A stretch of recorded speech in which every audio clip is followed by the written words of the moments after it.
Hi every one, BEGG 171-ൻ്റെ മൂന്നാമത്തെ ക്ലാസ്സിലേക്ക് എല്ലാവർക്കും സ്വാഗതം. ഇന്ന് നമ്മൾ ഡിസ്കസ് ചെയ്യാൻ ഉദ്ദേശിക്കുന്നത് scripting the advertisement. Scripting the advertisement is a process of writing and designing the communication copy for an advertisement to fulfill specific informational and persuasive goal. അപ്പം ശ്രദ്ധിക്കുക, സ്ക്രിപ്റ്റിംഗ് ദ അഡ്വർടൈസ്മെൻറ്റ് എന്ന് പറഞ്ഞാൽ ഇതൊരു പ്രോസസ്സാണ്, process of writing and designing communication. അപ്പം ശ്രദ്ധിക്കുക, ഒരു അഡ്വർടൈസ്മെൻറ്റിൻ്റെ scripting എന്ന് പറയുന്നത് ഇതൊരു process of writing and designing ആണ്. ഒരു കമ്മ്യൂണിക്കേഷനെ എന്ത് ചെയ്യുക, ഡിസൈൻ ചെയ്യുക, എഴുതുക എന്നുള്ള ഒരു പ്രോസസ്സിനെ പറയുന്ന പേരാണ് സ്ക്രിപ്റ്റിംഗ് ഓഫ് അഡ്വർടൈസ്മെൻറ്റ് എന്ന് പറയുന്നത്. അത് എത്തരത്തിലുള്ള പീസ് ഓഫ് റൈറ്റിങ്ങുകളാകാം, ടെക്സ്റ്റ് ആവാം, ഡയലോഗ്സ് ആവാം, സ്ലോഗൻസ് ആവാം, അല്ലെ. എന്തിനു വേണ്ടി നമ്മൾ യൂസ് ചെയ്യുന്നത്? For an advertisement to fulfil the specific informational and persuasive goal. അപ്പം ഒരു പ്രോഡക്റ്റ് ആവട്ടെ, സർവീസ് ആവട്ടെ, ആ ഒരു പ്രോഡക്റ്റ് സർവീസുമായിട്ട് ബന്ധപ്പെട്ട ഇൻഫോർമേഷനെ പാസ് ചെയ്യുക, സ്പെസിഫിക് ഇൻഫോർമേഷനെ പാസ് ചെയ്യുക, അതുപോലെ തന്നെ പെർസ്വേഡ് ചെയ്യുക, അല്ലേ. ഏതെങ്കിലും ഒരു പ്രോഡക്റ്റിനെയോ സർവീസിനെയോ ഒക്കെ മേടിക്കാൻ വേണ്ടി പെർസ്വേഡ് ചെയ്യുക, കൺവിൻസ് ചെയ്യുക എന്നുള്ളതും ഈ പറയുന്ന സ്ക്രിപ്റ്റിംഗ് ദ അഡ്വർടൈസ്മെൻറ്റിൻ്റെ ഒരു പ്രധാനപ്പെട്ട ഫങ്ഷനാണ്, അല്ലേ. ഓക്കെ, അല്ലെങ്കിൽ അതിൻ്റെ ഒരു എയിമാണെന്ന് പറയാം. ഓക്കെ, അപ്പം ശ്രദ്ധിക്കുക, scripting the advertisement is a process of writing and designing the communication copy for an advertisement to fulfil the specific informational and persuasive goal.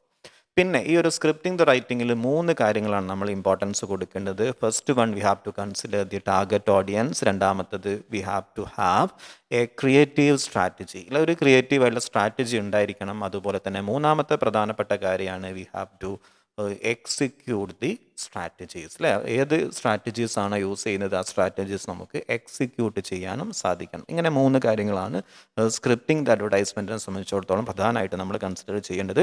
അപ്പം നോക്കാം എന്താണ് ടാർഗറ്റ് ഓഡിയൻസ് കൊണ്ട് ഉദ്ദേശിക്കുന്നത്. The script writer must know the consumer both quantitatively and qualitatively. അപ്പം ഈ ഒരു script advertisement നമ്മൾ script ചെയ്യുന്ന സമയത്ത് നമ്മൾ ശ്രദ്ധിക്കേണ്ട ഒരു കാര്യമാണ് കൺസ്യൂമറിനെ മനസ്സിലാക്കുക. കൺസ്യൂമറിൻ്റെ നമ്പർ എത്രത്തോളം ഒരു മാസ് ഓഡിയൻസ് ആണോ, അതല്ലെങ്കിൽ വലിയ ലിമിറ്റഡ് നമ്പർ ആണോ എന്നുള്ളത് നമ്മൾ അറിഞ്ഞിരിക്കണം. അതുപോലെ തന്നെ ക്വാളിറ്റി, അല്ലെ. ക്വാളിറ്റി മീൻസ് അവരുടെ ക്വാളിഫിക്കേഷൻ, അവരുടെ എഡ്യൂക്കേഷൻ, ഇതൊക്കെ നമ്മൾ എന്ത് ചെയ്തിരിക്കണം, മനസ്സിലാക്കിയിരിക്കണം. ഫോർ എക്സാമ്പിൾ നോക്ക് നിങ്ങൾ, for a medium like radio നമ്മൾ യൂസ് ചെയ്യാൻ നമുക്ക് കാണാൻ സാധിക്കും. ഓഡിയൻസിനെ കൺസിഡർ ചെയ്യുന്ന സമയത്ത് ക്വാണ്ടിറ്റേറ്റീവ്ലി നമുക്ക് അറിയാൻ സാധിക്കും ലാർജ് ഓഡിയൻസ് ആണ്, അല്ലേ. Large segment of lower income people and illiterate people. നമുക്കറിയാം റേഡിയോസ് യൂസ് ചെയ്യുന്ന മെജോറിറ്റി നമ്പറും ലോവർ ഇൻകം ഏൺ ചെയ്യുന്ന ആളുകളാണ്, അല്ലേ. അതുപോലെ തന്നെ ഇല്ലിറ്ററേറ്റ് ആയിട്ട് അത്രത്തോളം എഡ്യൂക്കേറ്റഡ് ആയിട്ടുള്ള ആളുകൾ ആവണമെന്നില്ല. അപ്പം റേഡിയോ പേർപ്പസിന് വേണ്ടി നമ്മൾ സ്ക്രിപ്റ്റ് എഴുതുന്ന സമയത്ത് എന്തായിരിക്കണം? It has to be simple and direct language, അല്ലേ. അപ്പം ഇവിടെ ശ്രദ്ധിക്കാൻ, റേഡിയോയുടെ ഓഡിയൻസ് എന്ന് പറയുന്നത് പുവർ ഇല്ലിറ്ററേറ്റ് ആയിട്ടുള്ള ലോവർ ഇൻകം ഏൺ ചെയ്യുന്ന ആളുകളാണ്, അല്ലേ. അപ്പം അതുകൊണ്ട് തന്നെ അവിടെ നമ്മൾ യൂസ് ചെയ്യുന്ന ലാംഗ്വേജും എന്തായിരിക്കണം? സിമ്പിളായിരിക്കണം, ഡയറക്റ്റ് ലാംഗ്വേജ് ആയിരിക്കണം, അല്ലേ. അവിടെ നമ്മൾ എത്രത്തോളം ലിറ്ററേച്ചറിലൊക്കെ യൂസ് ചെയ്യുന്ന പോലെയുള്ള ലാംഗ്വേജ് യൂസ് ചെയ്ത് കഴിഞ്ഞാൽ തീർച്ചയായിട്ടും മനസ്സിലാവില്ല. അപ്പം ടാർഗറ്റ് ഓഡിയൻസിനെ മനസ്സിലാക്കുക എന്നുള്ളതാണ് പ്രധാനപ്പെട്ട അഡ്വർടൈസ്മെൻറ്റിന് സ്ക്രിപ്റ്റ് എഴുതുന്ന സമയം ശ്രദ്ധിക്കേണ്ടത്. അതും എങ്ങനെ മനസ്സിലാക്കിയിരിക്കണം? Quantitatively and qualitatively. മറ്റൊന്നാണ് ക്രിയേറ്റീവ് സ്ട്രാറ്റജി, അല്ലേ. അപ്പം സ്ക്രിപ്റ്റ് നമ്മൾ എഴുതുന്ന സമയത്ത് ഒരു സ്ട്രാറ്റജി ഉണ്ടായിരിക്കണം എന്നുള്ളതാണ്. This relates directly to the content of the message. അപ്പം ഈ ഒരു ക്രിയേറ്റീവ് സ്ട്രാറ്റജി എന്ന് പറയുന്നത് ഒരു കണ്ടന്റ് ഡെവലപ്പ് ചെയ്യുന്ന സമയത്ത് നമ്മൾ ശ്രദ്ധിക്കേണ്ട ഒരു കാര്യമാണ്. It requires analyzing what unique features and benefit of the message or product should be highlighted in the consumers mind. അപ്പോൾ ഇവിടെ ശ്രദ്ധിക്കേണ്ട കാര്യം, നമ്മൾ പ്രൊമോട്ട് ചെയ്യുന്ന പ്രോഡക്റ്റിൻ്റെ അല്ലെങ്കിൽ ആ ഒരു നമ്മൾ പ്രൊമോട്ട് ചെയ്യുന്ന മെസ്സേജിൻ്റെ, അല്ലെ, അതിൻ്റെ യുണീക്കായിട്ട് എന്ത് ഫീച്ചേഴ്സാണോ ആ ഫീച്ചേഴ്സിനെ ഹൈലൈറ്റ് ചെയ്യുന്ന രൂപത്തിലായിരിക്കണം നമ്മൾ കണ്ടൻറ്റ് ഡെവലപ്പ് ചെയ്യേണ്ടത്.